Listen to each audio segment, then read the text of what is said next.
Hello hi everyone, नमस्कार। मेरा नाम है शुभम निगम और आज हम अपना पॉडकास्ट लेकर आए हैं एक बहुत ही ज्यादा इंपॉर्टेंट चीज के बारे में जो है पैरालिसिस। जी हाँ, आज हम बात करेंगे पैरालिसिस के बारे में, पैरालिसिस टाइप्स के बारे में और आप अपना पैरालिसिस, अगर आप पैरालिसिस के पेशेंट हैं तो आप कैसे ठीक हो सकते हैं। और इसके बारे में हमारी सारी जानकारी देने के लिए आ रहे हैं डॉक्टर पुरु धवन, जो हैं श्रेयस हॉस्पिटल के one of the founding member. So sir, thank you so much आने के लिए। बहुत बहुत शुक्रिया सर। तो सर, आज जो मेरा पहला सवाल आपसे यही है, हम इस पे शुरू करेंगे। हम बहुत सारी चीजों के बारे में भी जानेंगे, हम डीप में भी जाएंगे, बट बेसिक से शुरू करते हैं कि पैरालिसिस होता क्या है। देखो, पैरालिसिस जो टर्म है वो है कि किसी भी बॉडी के पार्ट का ना चलना, पार्शली या फिर वो फुली। यानी अगर कोई आपका हाथ नहीं चल रहा तो वो भी पैरालिसिस है। रीजन कुछ भी हो सकता है। आपका पैर नहीं चल रहा तो वो पैरालिसिस है। आप बोल नहीं पा रहे, आपकी जो टंग है वो पैरालाइज है, तो वो पैरालिसिस में काउंट होता है।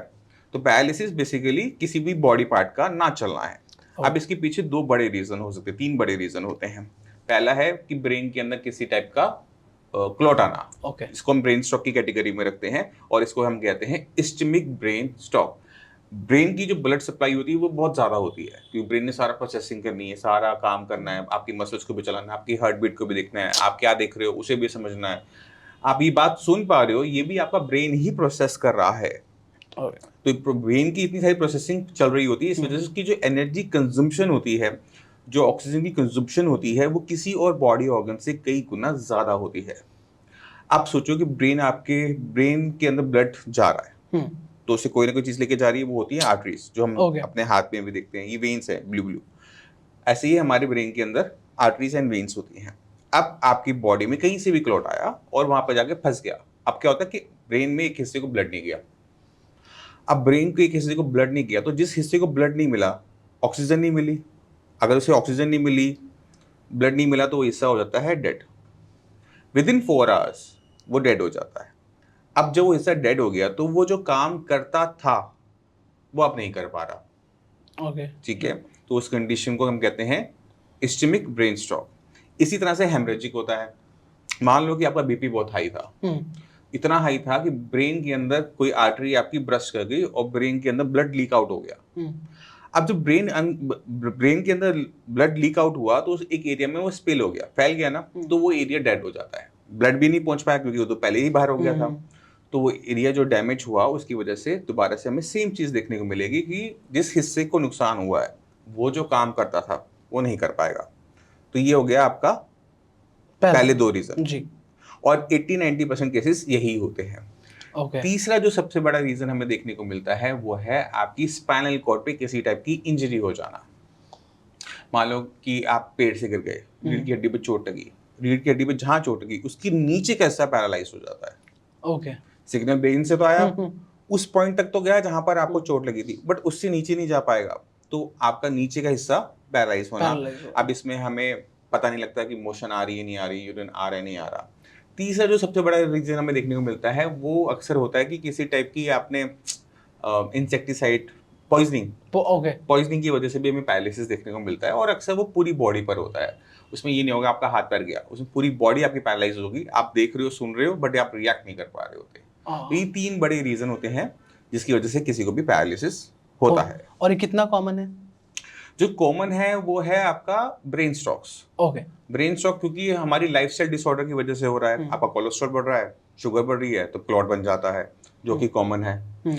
इसी तरह से जो हाई ब्लड प्रेशर की वजह से हेमरेजिक ब्रेन स्ट्रोक होता है वो बहुत कॉमन है, क्योंकि बीपी बढ़ा हुआ था, आपने ध्यान नहीं दिया, मेडिसिन नहीं खा रहे थे कि मेडिसिन नहीं खाऊंगा मुझे जिंदगी भर की आदत लग जाएगी।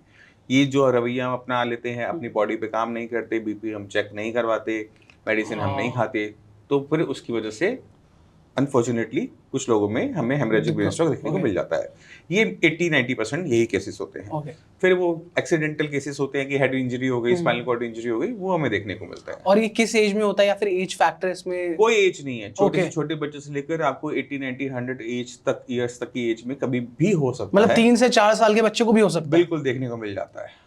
तो उस टाइम पे जो हमारा पहला प्रोसेस हो कि अगर पता लगे, पहले तो सर मैं जानना चाहता हूँ कि इसके टाइप्स क्या क्या होते हैं, फिर मैं इस क्वेश्चन पे आऊंगा। तो सर आप पहले मुझे टाइप्स बताइए थोड़े बहुत। मैंने आपको टाइप्स होता है ना, आपके जो है, एक तो इस्केमिक ब्रेन स्ट्रोक हो गया, एक हेमरेजिक ब्रेन स्ट्रोक हो गया, एक आपकी हेड इंजरी, स्पाइनल इंजरी को हम एक साइड काउंट कर लेते हैं, तीसरा हमारा जो है वो पॉइजनिंग हो गया। तो ये इसके टाइप्स हो गए। ओके तो सर इसी में मेरा सवाल था अब आपसे कि जैसे अब 3 से 4 साल के बच्चे को हो गया हो या फिर, तो हमें पहले कैसे पता चलेगा कि हम कैसे जान पाएंगे क्या डायबिटीज हो गई है इस वजह से, या फिर अलग अलग कौन से रीजंस हो सकते हैं? देखो, अटैक होने से पहले इसका पता नहीं लगता, अटैक होते हुए पता लगता है।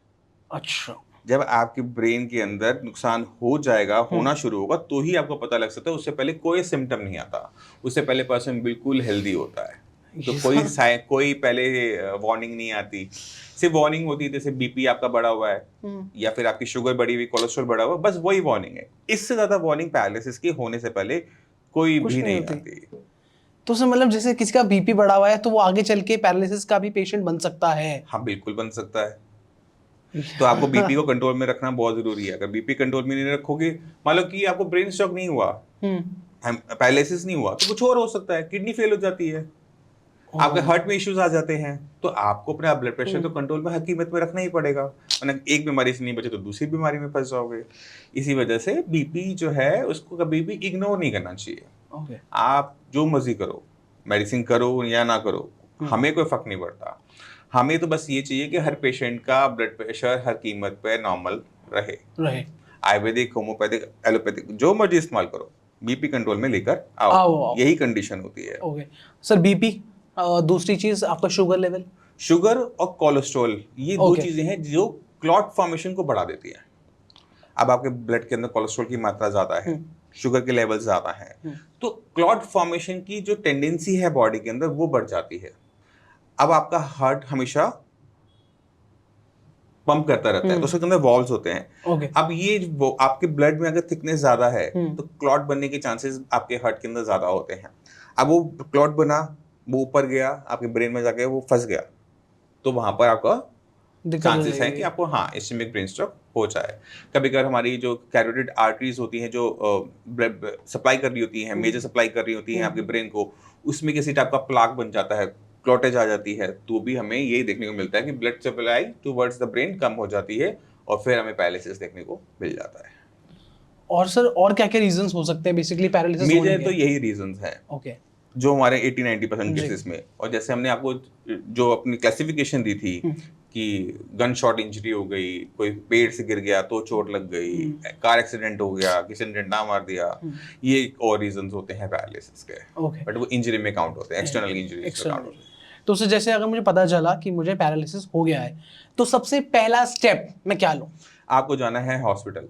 हॉस्पिटल जाके करवाना है अपने हेड का MRI CT स्कैन। अगर उसमें आपको ये देखना पड़ेगा कि आपको किस वजह से हुआ है, क्योंकि एलोपैथिक के अंदर इमरजेंसी में एक बहुत अच्छा ट्रीटमेंट होता है जिसे हम कहते हैं TPA। TPA के अंदर क्या करते हैं कि TPA होता है? TPA थ्रोम्बोलाइटिक प्रोटीन होता है कि आपको, जैसे हम सपोज करो किसी को क्लॉट आया था, अब क्लॉट को अगर हम डिसॉल्व कर दें तो ब्लड सप्लाई तेजी से वापस आ जाएगी।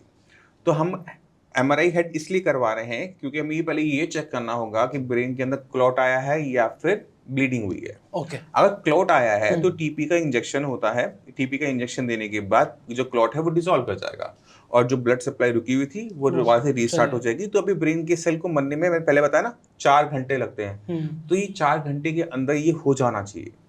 तो ये 4 घंटे जब कभी किसी को लगे कि मेरा हाथ सुन हो रहा है, हाथ हिल नहीं रहा, चला नहीं जा रहा, बोला नहीं जा रहा, तो फटाफट इमरजेंसी में, डॉक्टर की वेट नहीं करनी, इमरजेंसी में जाना है और अच्छे बड़े हॉस्पिटल में जाना है। क्योंकि TPA का इंजेक्शन जो होता है, जो ट्रीटमेंट है, रिस्की है।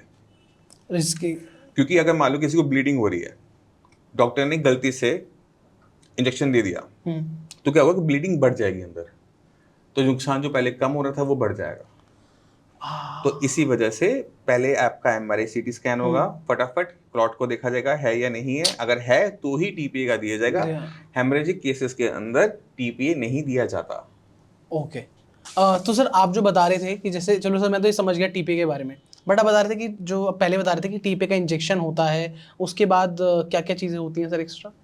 उसके बाद अगर देखा जाए तो पेशेंट जो है with in a month recover कर जाता है, बहुत लंबा टाइम नहीं लगता। बट अगर कोई 4 घंटे को मिस कर जाता है, आसपास उसको सही ट्रीटमेंट नहीं मिल पाता, तो पेशेंट में एक दिक्कत देखने को मिलती है कि जो उसकी फंक्शनिंग, खोई हुई फंक्शनिंग है ना, उसके खोए रहने की चांसेस ज्यादा होते हैं, रिकवरी ना हो इसके चांसेस ज्यादा होते हैं। बट हमारा जो ब्रेन है ये बहुत कॉम्प्लेक्स ऑर्गन होता है, तो हमारा जो ब्रेन के अंदर किसी को अगर क्लॉट आया है या फिर हेमरेजिक हुआ है, तो ब्रेन के अंदर न्यूरोप्लास्टिसिटी बहुत स्पीड से स्टार्ट हो जाती है। अब ये न्यूरोप्लास्टिसिटी क्या है? न्यूरोप्लास्टिसिटी वो मैकेनिज्म है जिसकी वजह से हमारा ब्रेन ग्रो करता है। मैं आपको एग्जांपल देता हूँ। मान लो जिस दिन हम पैदा हुए, हमारे ब्रेन के अंदर 1 करोड़ ब्रेन के सेल्स हैं।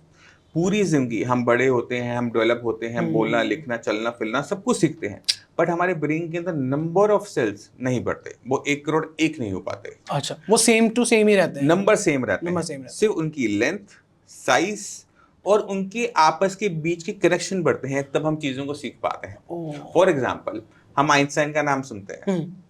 आइंस्टाइन क्यों है और डॉक्टर पुरू क्यों है और शुभम क्यों है? क्योंकि हम सबके अपने आपका इंटरेस्ट अलग है। हाँ, एग्जैक्टली। आइंस्टाइन का जो सोचने का तरीका था वो अलग था, मेरा अलग है। ये हमें क्यों अलग बनाता है? क्या अलग हमें बनाता है? वो है हमारा ब्रेन। उनका आईक्यू इतना हाई क्यों था? क्योंकि उनके ब्रेन के अंदर जो न्यूरॉन सेल्स के बीच में जो कनेक्शंस थे वो ज्यादा थे।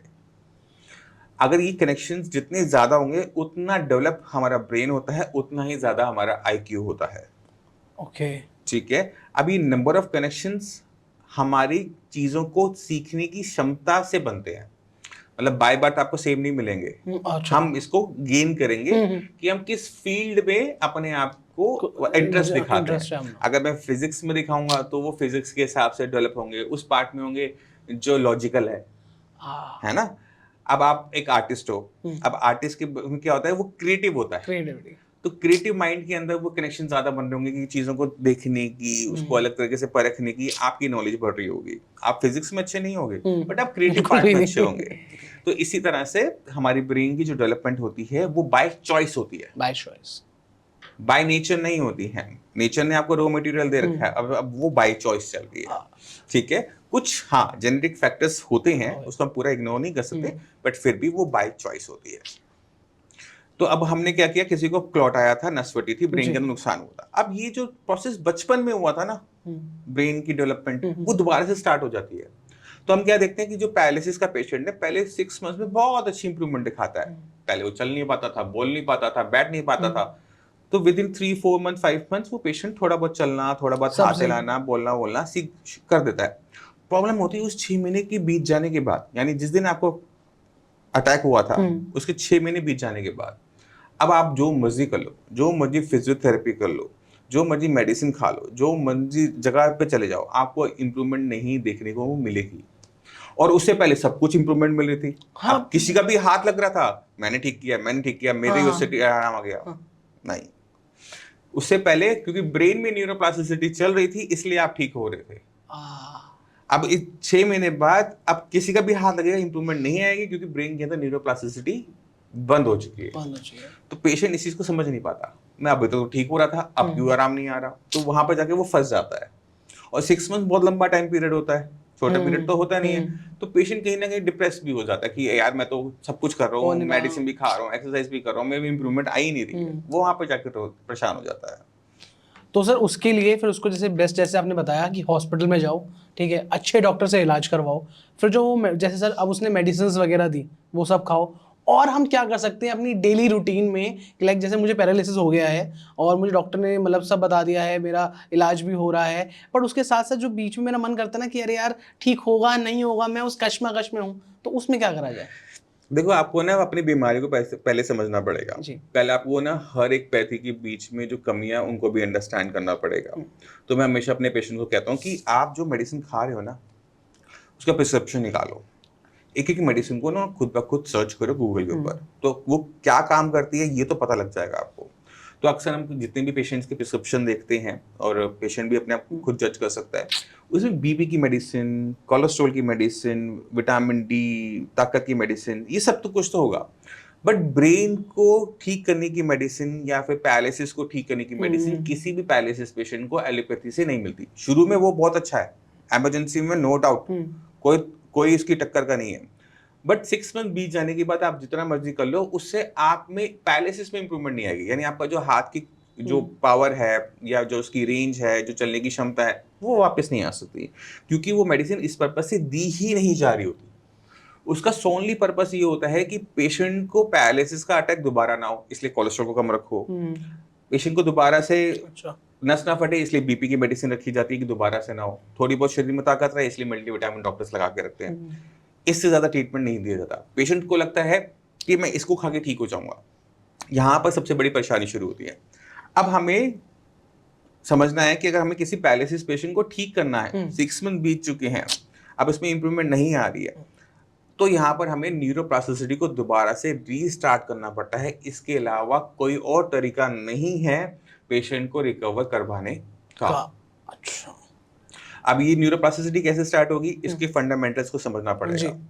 अब ब्रेन के अंदर जो भी है वो एक तरह से रॉ मटेरियल उसका जो है वो प्रोटीन है। सिर्फ प्रोटीन नहीं लगता, उसको बाकी विटामिन मिनरल्स भी लगते हैं। तो आपको अपने विटामिन डी, विटामिन B12 को बहुत अच्छी मात्रा में रखना पड़ता है, जिससे आपकी बॉडी में विटामिन की कमी ना हो। आपको अपने मिनरल्स भी रखने पड़ते हैं, माइक्रो न्यूट्रिशन को भी अपना पूरा रखना होता है, और प्रोटीन का थोड़ा इंटेक बढ़ाना होता है, क्योंकि वो बॉडी की डेवलपमेंट के लिए रॉ मटेरियल है, बेसिक मटेरियल है। तो डाइट को चेंज करो, डाइट में प्रोटीन बढ़ाओ, दालें हैं वो बढ़ा दो, आप अपना अखरोट है, बादाम है, उनको आप मिनरल्स के लिए आप ऐड कर लो। अगर आप नॉन वेज लेते हो तो आप अपना चिकन और फिश सूप, तला हुआ नहीं खाना है, ठीक है, उसको आप अपनी डाइट में ऐड करो। एग वाइट को आप ऐड कर सकते हो, दालों को आप ऐड कर सकते हो, वेजिटेरियन हो तो नहीं, दालें। मटन एंड बीफ तो पूरी तरह से बंद हो जाएगा और लाइफ टाइम के लिए बंद हो जाएगा। अच्छा। आप रेड मीट का कंजम्पशन नहीं कर सकते, सिर्फ व्हाइट मीट का कंजम्पशन कर पाओगे। इसके अलावा आपने ध्यान रखना है कि आपकी डाइट के अंदर फ्रूट्स भी हो, वेजिटेबल्स भी हो। उससे क्या होता है कि बॉडी में किसी टाइप की डेफिशिएंसी नहीं बनती। तो आपको एक तरह से हम प्रोटीन रिच बैलेंस डाइट पे ले जाते हैं। तो बॉडी में रॉ मटेरियल पूरा हो गया, मतलब मेरे गोदाम में सामान आ गया, पक्का माल नहीं बना, कच्चा माल मेरी बॉडी में आ गया। इसके बाद हमें न्यूरोप्लास्टिसिटी कंसेप्ट को समझना है। तो मैंने आपको पहले बताया था, ब्रेन की डेवलपमेंट डिपेंड करती है कि हम किस फील्ड में मेहनत करते हैं। फॉर एग्जाम्पल, आप बैंक में कैशियर हो, पहला दिन आपका जॉब का, उससे पहले आपने गड्डियों को नहीं देखा, तो आप धीरे धीरे गिनोगे, ये मशीन नहीं है आपके पास। बट 1 साल बाद आपकी स्पीड चेंज होगी।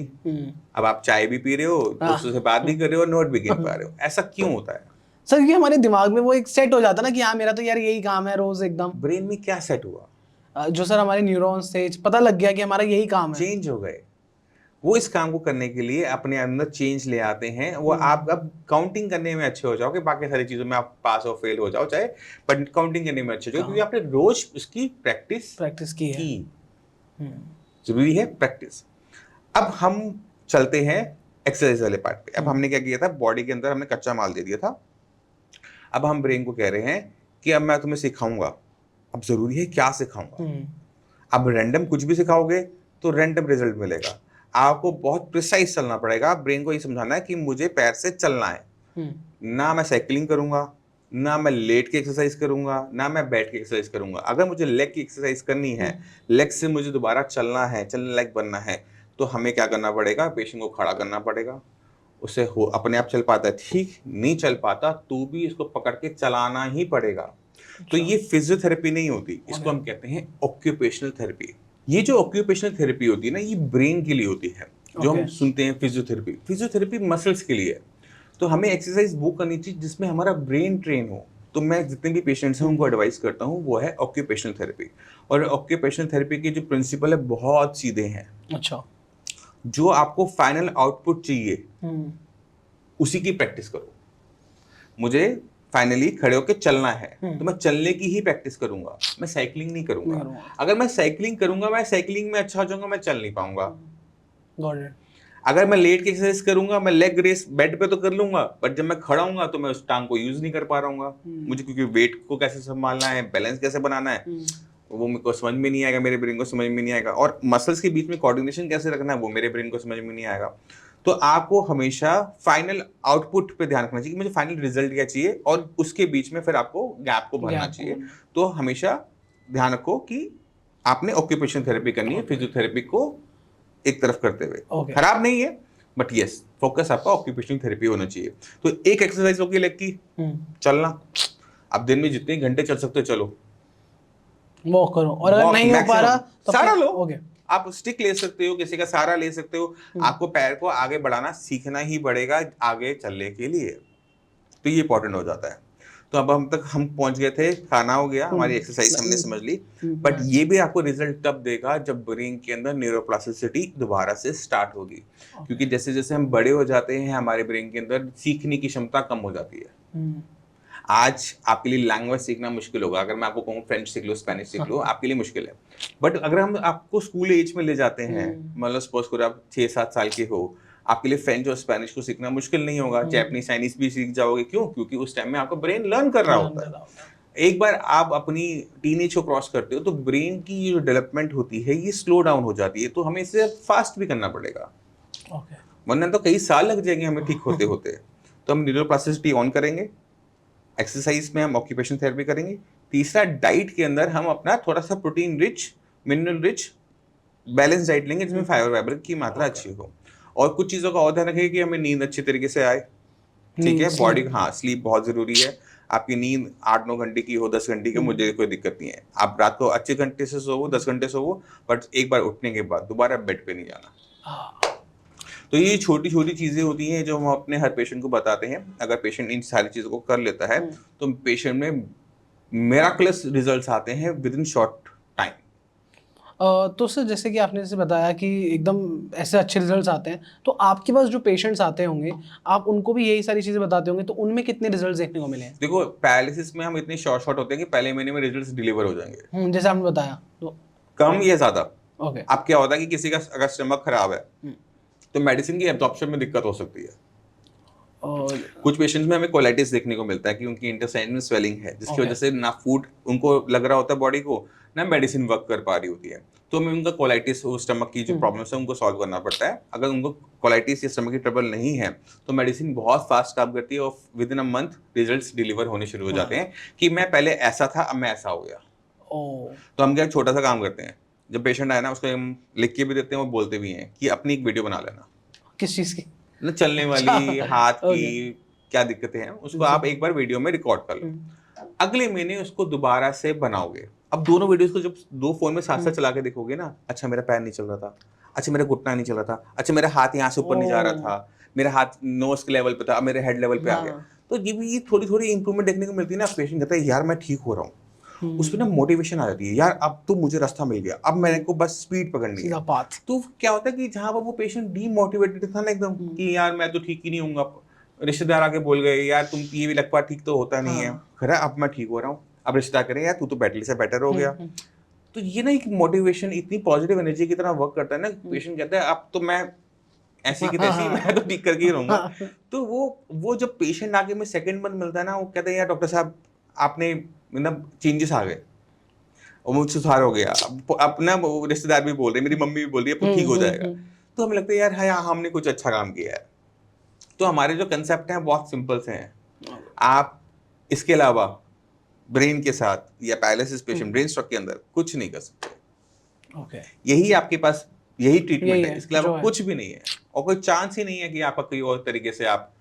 कुछ लोग सोचते हैं कि हम क्लॉट आया था ना, क्लॉट को डिसॉल्व कर देंगे ठीक हो जाएंगे। हाँ वो तो मेन ही पार्ट। हाँ मतलब एक लेमन कैसे सोचेगा कि क्लॉट है, क्लॉट को हम डिसॉल्व कर देंगे, खून को पतला कर लेंगे, डिसॉल्व हो जाएगा। तो हर महीने ना एमआरआई करवाते रहते हैं। अब उनको समझने की जरूरत है कि जब क्लॉट कहीं पर आता है, ब्लड नहीं पहुंचा है, तो पहले 4 घंटे ब्रेन के सेल मर गए। अब वो क्लॉट वहां पे रहे या ना रहे, उससे उनकी बॉडी में कोई बदलाव नहीं होगा, क्योंकि जो नुकसान होना था वो तो हो चुका। कि अब आप प्रॉपर ट्रीटमेंट ही लो। अब आपको सोचना पड़ेगा कि ब्रेन के नुकसान की मैं भरपाई कैसे करूं, क्योंकि न्यूरॉन जो सेल्स होते हैं जिससे हमारा ब्रेन बना होता है, एक बार मरने के बाद वो रीजनरेट नहीं हो सकते। ये बहुत सारे हमारी बॉडी में सिर्फ एक लीवर है जो रीजनरेट कर सकता है, इसके अलावा बॉडी का कोई भी सेल, कोई भी टिश्यू मरने के बाद रीजनरेट नहीं कर सकता। मगर हमारा माइंड क्या कहता है, क्लॉट निकल जाएगा, ब्लड स्ट्रीम वापस आ जाएगी, ऑक्सीजन दोबारा चली जाएगी, काम चल जाएगा। नहीं चलता। अब मरे को जितना मर्जी आप ऑक्सीजन लगा लो, वो जिंदा थोड़ा हो सकता है। वो तो डेड हो गया ना। तो पहले 4 घंटे वेरी इंपॉर्टेंट, उसमें आपको ध्यान रखना है कि आपने पास के किसी भी अच्छे हॉस्पिटल जहां पर आपको सही ट्रीटमेंट मिल जाए वहां पहुंचना है। बट इंडिया क्योंकि बहुत बड़ी कंट्री है, रूरल एरियाज भी हैं, टीयर 2 टीयर सिटी के आसपास बड़े हॉस्पिटल्स नहीं होते, तो एक सही ट्रीटमेंट नहीं मिल पाता। और जहाँ पेशेंट को लगता है, जहाँ डॉक्टर्स को लगता है कि ये पेशेंट में रिस्क है, डॉक्टर रिस्क लेना भी पसंद नहीं करता जान के साथ, क्योंकि मैंने बताया ना टीपीए रिस्की है, वो रिस्क होता है उसमें। तो सर एज अ पेशेंट हम क्या क्या चीज़ें अवॉइड कर सकते हैं कि हमें ये तो बिल्कुल नहीं करना चाहिए अगर हम पैरालिसिस के पेशेंट है और हमें अच्छी तरह ठीक होना है? तो आप क्या नहीं करना चाहिए, आपको पहले तो अपने आप को डीमोटिवेट नहीं होने देना।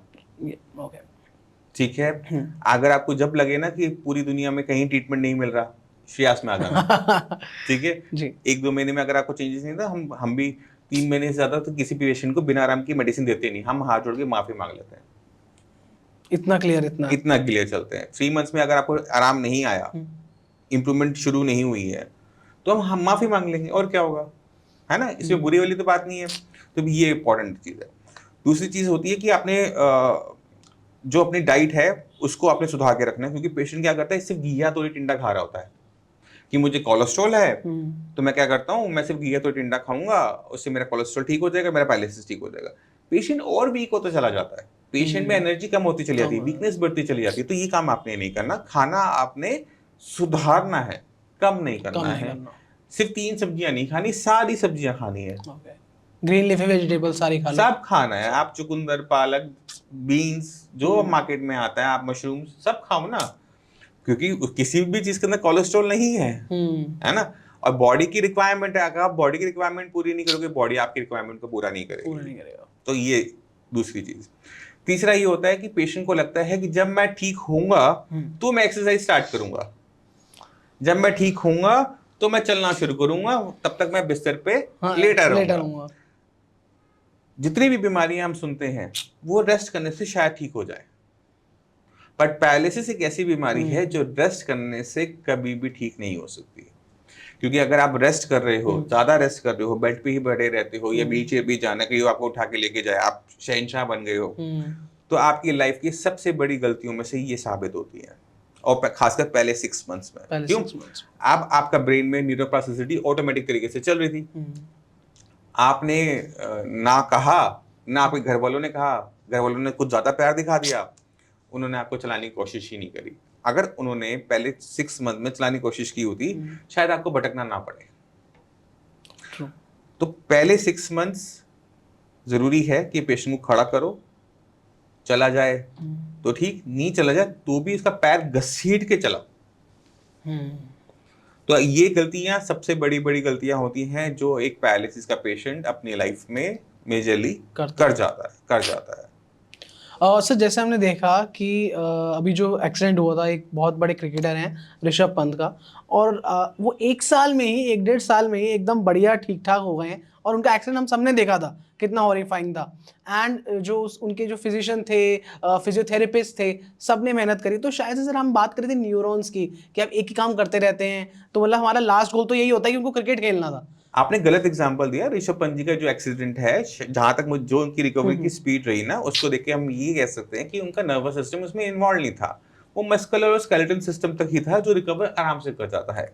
नर्वस सिस्टम की दिक्कत क्या है कि एक बार वहां पे सेल मर गए, वो रिकवर नहीं कर सकते, क्योंकि हमारा जो नर्वस सिस्टम है बहुत डीप होता है, उसके आसपास उसकी प्रोटेक्शन लेयर्स हैं, मसल्स हैं, फैट है, टेंडन्स हैं, बोन्स हैं। तो इतना आसान नहीं है नर्वस सिस्टम को डैमेज करना एक्सीडेंट से, बट अगर वो हो जाए तो रिकवरी मुश्किल है। ओके, तो ये मेन फैक्टर रहता है। हाँ। तो सर मुझे बताइए, जैसे आपने ये तो बता दिया कि बट सर आयुर्वेदा कितना ज़्यादा आपकी हेल्प करता है? सर एलोपैथी सर हर कोई डॉक्टर के पास जाता है, ठीक कराता है अपने आप को, बट आयुर्वेदा क्या अलग कर रहा है इसके अंदर? देखो, आयुर्वेदा में क्योंकि मेडिसिन 4000-5000 साल पुराने से डेवलपमेंट होती आई है, तो जो डेवलपमेंट की एज है वो लंबी है। एलोपैथी भी कुछ 100 साल पहले शुरू हुई है, वो 4000 साल पुरानी है। तो जो development year on year, generation to generation होती आई है ना, तो अब जो मेडिसिन हम श्रेयास में रखते हैं, हम बहुत ज्यादा उसको फास्ट डिलीवरी रखते हैं, क्योंकि आयुर्वेद को बहुत स्लो माना जाता है। तो अब हमारे लिए इसलिए हम ये कोशिश करते हैं कि फर्स्ट मंथ में पेशेंट को रिजल्ट्स डिलीवर हो जाए, इंप्रूवमेंट उनमें आ जाए। और इंप्रूवमेंट लाने के लिए हमें ब्रेन में काम करना पड़ता है। अब ब्रेन के अंदर क्या होता है कि ब्रेन की जो ब्लड सप्लाई होती है ना, वो नॉर्मल ऑर्गन्स की तरह नहीं होती। ब्रेन के अंदर क्या होता है, ब्लड ब्रेन बैरियर होता है, यानी आपका बॉडी का ब्रेन का जो ब्लड है वो डिफरेंट चलता है और उसके बीच में एक बैरियर होता है। तो किसी भी मेडिसिन को ब्रेन तक पहुंचने के लिए इस बैरियर को क्रॉस करना पड़ता है, तब जाके वो ब्रेन में काम कर पाएगी। तो किसी भी मेडिसिन के लिए वो इतना फाइन और तो इतना पावरफुल होना पड़ता है कि वो उस बैरियर को क्रॉस कर सके। तो आयुर्वेद में जो हम सुनते हैं कि ये स्वर्ण भस्म है या फिर वो चांदी की भस्म है, क्योंकि उनके जो पार्टिकल्स होते हैं वो इतने फाइनली बनाए जाते हैं कि वो इस चीज को आराम से क्रॉस कर जाते हैं। तो इसी वजह से हम आयुर्वेद में जो इसके रिजल्ट्स हैं पैरालिसिस के, वो ज्यादा अच्छे हैं। इमरजेंसी में एलोपैथी के अच्छे हैं। ओके। तो हर एक पैथी की अपनी पावर और अपनी वीकनेस है। तो हमें कब कौन सी पावर यूज करनी है, कौन सा हथियार यूज करना है, वो डॉक्टर्स को तो पता होता है, पेशेंट को भी थोड़ा पता होना चाहिए कि अगर इमरजेंसी है गो फॉर एलोपैथी। अगर आप एक बार क्रॉनिक में कन्वर्ट हो गए हो, ट्रीटमेंट नहीं मिल रहा, आराम नहीं आ रहा, तो एक बार आप शियास आओ और उसके बाद रिजल्ट्स देखो। ओके। बस। सर मेरा मेन सवाल ये भी था कि जैसे बहुत सारे लोग टायर 2 टायर 3 स्टेट्स में मतलब सिटीज़ में होते हैं, तो देखते हैं कि वो लोग बोलते हैं कि आप इनके पास चले जाइए, ये बस यहाँ पे हाथ लगाएंगे और ठीक हो जाएगा, लेफ्ट साइड में हाथ लगाएंगे ठीक हो जाएगा, या फिर कुछ ये जड़ी बूटी या फिर कोई गोली दे देंगे ठीक हो जाएगा। देखो पहले जो 6 मंथ्स है मैंने आपको बताया ना, जिसका भी हाथ लगेगा ना उससे आराम आएगा। आपकी शरीर पे घाव हुआ जी है, आप नॉर्मली पट्टी वट्टी खुद कर लेते हो, अफसोस करो मैंने उस पर हाथ लगाया और पट्टी कर दी, तो उसमें किसका रोल था, हाथ लगाने का या पट्टी का? सर जो पट्टी हुई है दोनों गलत है। बॉडी का था, बॉडी अपने आप हील अप करती है, पट्टी ने उसे साफ रखा, मक्खियां नहीं बैठी, इन्फेक्शन नहीं हुआ, हाथ ने कुछ नहीं किया तो बॉडी ने ना, जख्म अपने आप भरा ना, हड्डी भी अपने आप जुड़ती है। हम क्या डॉक्टर क्या करते हैं, उसको पास लेकर आते हैं, है ना, सेटिंग बिठाते हैं, जुड़ती तो वो अपने आप ही है। तो इसी तरह से पैरालिसिस के अंदर यानी ब्रेन स्ट्रोक के अंदर जो नुकसान हुआ था उसकी भरपाई पहले 6 महीने में बॉडी अपने आप ही करती है। उसमें बहुत कम रोल होता है किसी डॉक्टर का। ओके। प्रॉब्लम 6 मंथ्स बीत जाने के बाद ही शुरू होती है, जब ब्रेन के अंदर ये इम्प्रूवमेंट बंद हो जाती है, तब उसे धक्का देना पड़ता है, क्योंकि अब वो सीधे तरीके से चलेगा नहीं, ऐसे उल्टे, तब जाके मेडिसिन की बहुत ज्यादा रोल है। उससे पहले तो अगर आप मेडिसिन नहीं भी करोगे तो भी कोई फर्क नहीं पड़ता। ओके। क्योंकि इंप्रूवमेंट हो रही है ना, तो उस फेज को आप स्पीड अप कर सकते हो with the help of medicine. वो ना रुके ये कर सकते हो, बट इंप्रूवमेंट उस फेज में होगी ही होगी, ये गारंटेड होता है ऑलमोस्ट। बाकी सर मैं चाहता हूँ कि एक छोटी सी बात अगर आप ऑडियंस को बोल सके तो हमारे लिए बहुत बढ़िया हो जाए। पैरालिसिस के फंडामेंटल्स को आपको समझना जरूरी है। कोई भी चीज आप जाने अनजाने में जो गलतियां आपने की उसे आप भूल जाओ। आपको अपने खाने का ध्यान रखना है, आपको अपने एक्सरसाइज का ध्यान रखना है, और आपने अपने हाथ पैर पे फोकस नहीं करना। आपने सारा का सारा फोकस अपने ब्रेन पे करना है, क्योंकि प्रॉब्लम वहीं पर आई थी, वहीं पे क्लॉट हुआ था, वहीं पर आपकी ब्रेन हैमरेज हुआ था। जब तक आप उस एरिया के नुकसान को कंपनसेट नहीं करते, न्यूरोप्लास्टिसिटी स्टार्ट नहीं करते, आपको अपने हाथ पैर के अंदर इंप्रूवमेंट देखने को नहीं मिलेगी और नहीं मिलेगी। तो आपको अब अपने आप को बदलने की, अपने आप को समझने की जरूरत है सबसे पहले। तो इसलिए दोस्तों अच्छे डॉक्टर के पास जाएं और पुरु सर के पास आए श्रेयास के अंदर, और आपसे मिलते हैं हम बहुत ही जल्द। आप बस ऐसे ही प्यार देते रहिए। Thank you so much.